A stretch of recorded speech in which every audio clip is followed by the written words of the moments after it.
The sequel to Godzilla vs. Kong is finally out. I was very excited for this movie to come out because instead of Godzilla and Kong fighting again, this movie is following them teaming up to take down something that's bigger and better than them.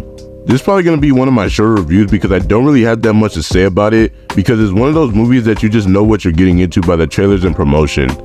There's certain movies that you just look at and don't have to go too into depth and point everything out that's bad and everything that's good.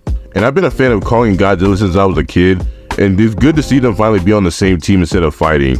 And this is a spoiler review as always, but let's just get into it. First things first, I think the first movie was better than the sequel, which is typically the case with movies in general. I want to start off with the bad of the movie like I always do, and my biggest issue with this movie was that the main villain Scar King was underwhelming. The trailers had him up as if he was going to be this big villain that even Godzilla was going to have trouble with, but he was really only a threat to Kong in his first introduction, and they beat him very easily at the end. The story around Scar King was that he fought Godzilla long ago and almost won, but he ultimately lost and Godzilla trapped him in the Hollow Earth to stop him from ever entering the surface world again. The twist was that Scar King had control of Shimu, the eldest and ancient titan who is basically like Godzilla, but she shoots ice instead of fire. So whatever he told her to do, she would do. But once Scar King lost the icicle looking thing that gave him control of Shimu, he really wasn't that much of a threat and probably would have lost to Kong if they would just fought 1v1. He can't hang with Godzilla or Shimu at all, and this movie hyped him up as if he was going to be so overpowered that even Godzilla couldn't compete. But all of his power seemed to rely on Shimu. Now don't get me wrong, Scar King's agility and combat skills are good. He almost got the best of Kong when they fought 1v1. But I don't think that he was main villain worthy because Godzilla probably would have obliterated him if they fought 1v1, just like they did with Kong and Godzilla in the first movie. And Kong at least competed with Godzilla. And speaking of Kong, another thing that I don't like that the movie did is that they made him so weak compared to everyone else. I understand that he's just an ape with no powers or anything like that, but I just think it's crazy that he can't do damage to anyone. He was literally just suffering and getting beat the whole movie, and really wasn't going to be able to compete unless he got that infinity gauntlet thing on his arm. Which I feel like is fair since he has no powers, but he ultimately always seems to be unable to compete anytime he fights anyone. I also thought that the pacing could have been a little better in the beginning, but it was just ultimately to build up Scar King, and there were entertaining moments throughout that time before he was introduced, so that made up for it. Other than those issues, this movie was good.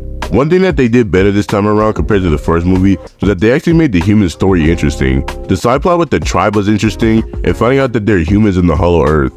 Typically the main problem with these monster movies is that they focus too much on the humans and don't really make them interesting or entertaining. But in this one, the cast of human characters are actually fun to follow and they all have their own personalities. Even though half of them are the same characters from the last movie, I feel like they're better this time around. Brian Tyree Henry steals the show as Bernie and is really just there to be the funny token black guy, but he's really funny and has the best line delivery.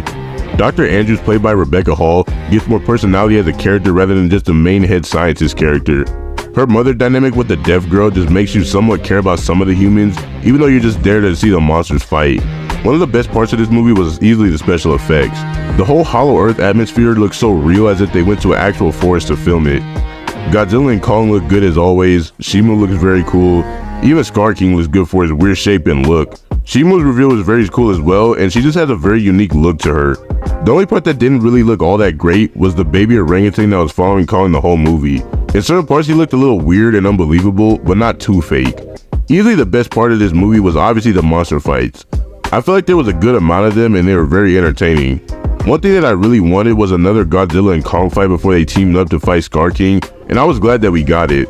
Judging on how that fight went, I think Kong probably would have stood a better chance in the first movie if he had that power glove, but that's just a what if. I'm glad that they didn't do Kong completely dirty in that fight, and they showed that he could at least hang with Godzilla, but not beat him. Mothra was also a nice touch to the movie toward the human and the monster side. If Mothra didn't show up, then Godzilla probably would have killed Kong. This movie made me a bigger fan of Godzilla because he's just so cool in this movie. He basically spends the whole time absorbing power and getting stronger, and there really isn't a titan that can mess with him. The final act with Godzilla and Kong fighting Scar King and Shimu was very strong and had a very good build up. The fight in the Hollow Earth was very entertaining and creative with the anti-gravity segment part of the fight.